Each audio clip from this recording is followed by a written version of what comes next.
Hey y'all, it's Cody from Chapman's Farm and Greenhouses here in Pulaski, Tennessee. I'm coming to you from my middle greenhouse today, and we're about to seed some tomato plants. Y'all come with me and I'll show you how I seed them. Okay, the first thing you need to do, and this is the first thing I do before I fill up my trays and get any moisture on them, and what I do is reuse my plug trays from my bedding plants or geraniums or whatever I've got. I do like these medium sized cells on these. I don't like the little bitty tiny half inch by half inch or probably smaller cells. I know you can put 200 and something of them in a tray, but I like these 50. I think they're a 51 strip, and this probably had lantana or something in it when it came in, but I will reuse these until they fall apart. And I have a new supply of them every year. But the first thing I do is I take a Sharpie and I write what variety tomato I am putting in this tray. That's something I see a lot. Not naming any names, but there are greenhouse corporations that seem to get their tomato plants mixed up, and I go through and write the name on the tray, and I'm almost redundant with it. I'll write it on this white strip that's glued on here, and this thing is not coming off, but I'll write it there, and then I'll write it on the side of the tray. And a lot of times I'll take like an old tag that came out of a geranium or a bedding plant, something I didn't use or something I threw away and I kept the tag. I'll even write it on the tag, stab that in the tray, and just be as redundant as possible about it, and that way I know what tomatoes I have where. But I've got my soil moistened. I'm just going to come in, fill this tray up. I am not packing it down, just filling it up. Now I will take it and drop it a time or two, because I have pine bark in this soil, and sometimes it will make the cell have a big air space and not full. But I'll take it and drop it a few times on the table here.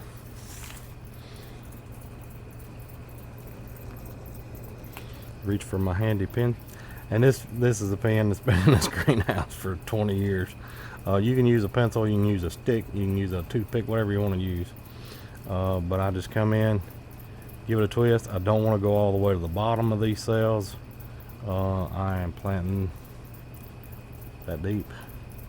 Don't want to go all the way to the bottom, because these cells do have holes in them, so you don't want to drop your seed out the bottom in a hole. But I'll just come in here, give them a twist. And there's different ways of seeding tomatoes. I know back in the day, my grandparents used to take a solid flat, fill it up with dirt, and just throw all the seeds in it. The drawback to that is you plant more seeds than you need to, and also when you go to remove those plants from that flat, a lot of times the roots will be all tangled up and you'll tear them up getting them out. Just my opinion on that. I've seen it done a couple times, and that's usually the way that falls out. And I don't want to plant more than I know I can sell. I usually plant 1,500, 2,000 tomato plants, peppers. If I got a big piece of bark, I'll take it out. Usually plant about 1,500 tomato plants, peppers, some squash and cucumber starts, things like that. I don't get into eggplants. I have not gotten into herbs yet. I do have folks ask for herbs a little bit every year, but it's always something different, so I haven't jumped on the herb bandwagon. But I grow all the tomatoes that I grow in starts.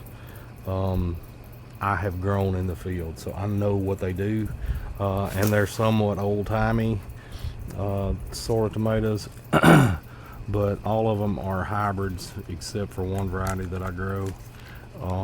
Some of them are indeterminate, some of them are determinate, most of them are indeterminate.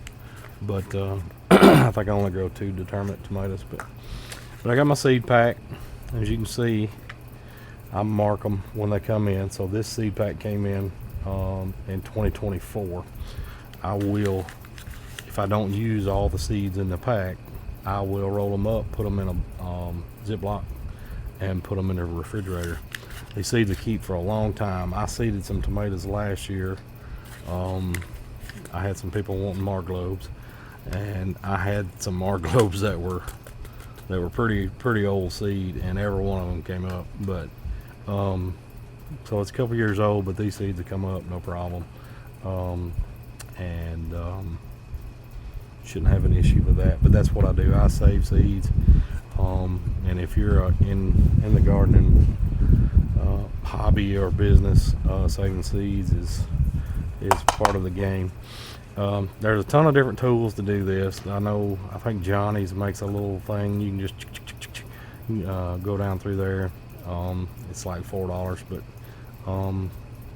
I just take this is from a rattle can of spray paint, and I like a little brighter color where I can see the seeds in the bottom of it. If it's a brown color like the seed, you're never gonna see the seeds in it, but I like a little lighter color. Sometimes I'll use a yellow or a bright green or whatever John Deere colors, but I just dump my seeds out of the pack into that, and then I'll take, and let me get the camera a little closer here where you can see me. I will take and dump a few of the seeds, not all of them, because you never know when you're going to sneeze and blow them everywhere. But I'll take the seeds and dump them in my hand like so. And yes, my hands are dirty. I have been working all morning. And I will pick them up with my bird finger and my thumb, one at a time, like so. And see if I can get you enough frame here. I'll drop it in the hole. And as soon as I drop it, I will take my pointer finger and just pack that soil in around it. And the reason I do that is because your pointer finger will get dirt on it, and it'll be harder to pick up the seed out of your hand. Now in the past, there's been a time or two where I've planted so many tomatoes that my hands were raw from picking the seeds up. And this is a slow go process. It'll take me maybe a day to plant all my tomatoes, and I don't mind. I kind of generally like I like to have a day where I can slow down just a hair, because this time of year is so taxing on me. I've not had many days off in the last couple of weeks, but I've been busy doing something. But I just come through here and drop them one cell at a time, and that way I know what I've got in the flat, and I know what the seeds look like. Now, every now and then you'll get a funky looking seed, and I hadn't seen any that I've dumped out here, but you get a funky looking seed, and I might drop 2 in one cell just in case one of the seeds don't come up. And every now and then you'll pick up 2 and drop them in a cell. And that just makes folks happy when they come in and buy these plants, because they'll see 2 plants in one pot and they'll think, ooh, I'm getting a deal. I plant my tomatoes in 4-inch pots. At one time we were putting them in peat pots, and I kind of got away from that, mainly because of the price.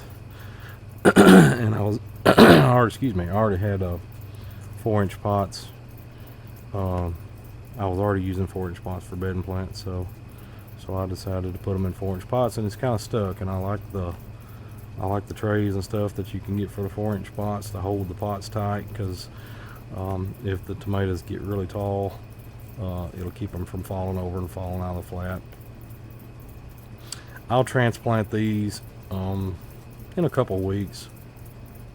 They'll come up pretty quick. I'm going to put them on a heating pad in the greenhouse, but they'll come up pretty quick, and I'll transplant them to the 4-inch pots, and I can show you that when I get to that point.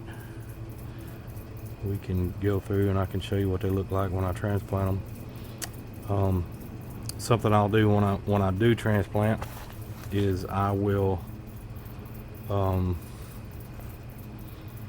pretty much put the root ball of these little plugs right at the bottom of the pot, because tomatoes will root off their stem, and I try to let them get a little height to them before I transplant, and that just helps. It has more root growth.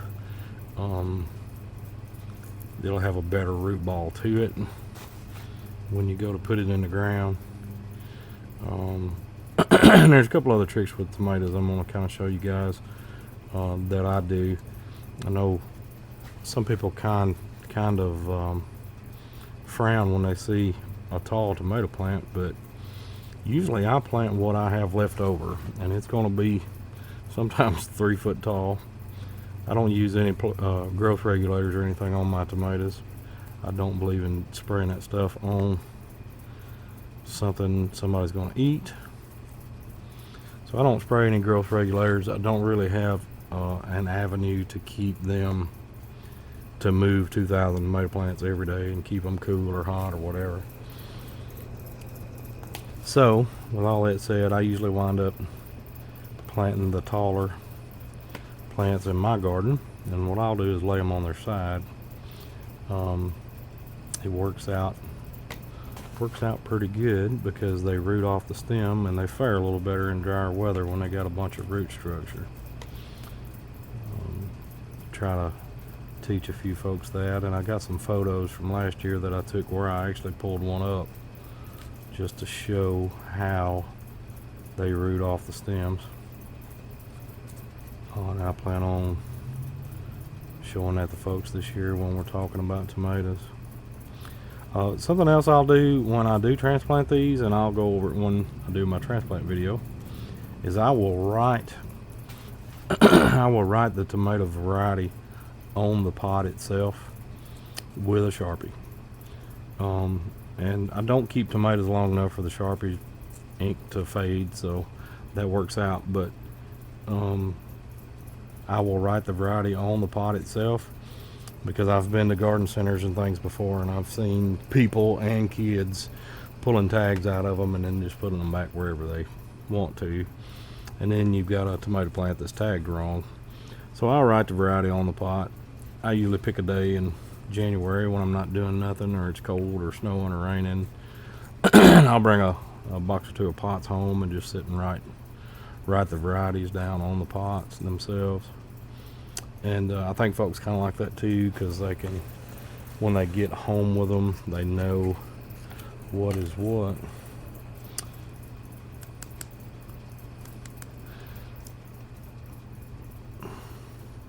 Alright, so we're done with that flap. Just took us a few minutes, but that's okay. I do things the hard way and the old way a lot of times. So I've got this flat, and you can see I've kind of packed that soil in around the seed. So now what I'm going to do is just take some loose soil, go back over the top of this flat. If I get any big bark pieces or anything like that, like this, I'll pull them out, get them out of the way. But I'm just adding this soil to the top because I know when I water these, even with my water breaker, it's going to kind of blow some soil out. And I would rather it blow this loose soil out than the soil with the seed in it. So there you go. It's a seeded flat of Better Boy tomatoes. That's right around the corner. I usually have these, they're pretty well ready to go by the second week of April. I do plant a couple, 2 or 3 rounds of tomatoes. So I'll have some ready about the second week of April. There'll be some ready about the end of April, and then I'll have some more ready a little bit after the 1st of May. Everybody plants their tomatoes around here in a different aspect, and to be honest, people are more persnickety about tomatoes and when they plant them than they are anything else.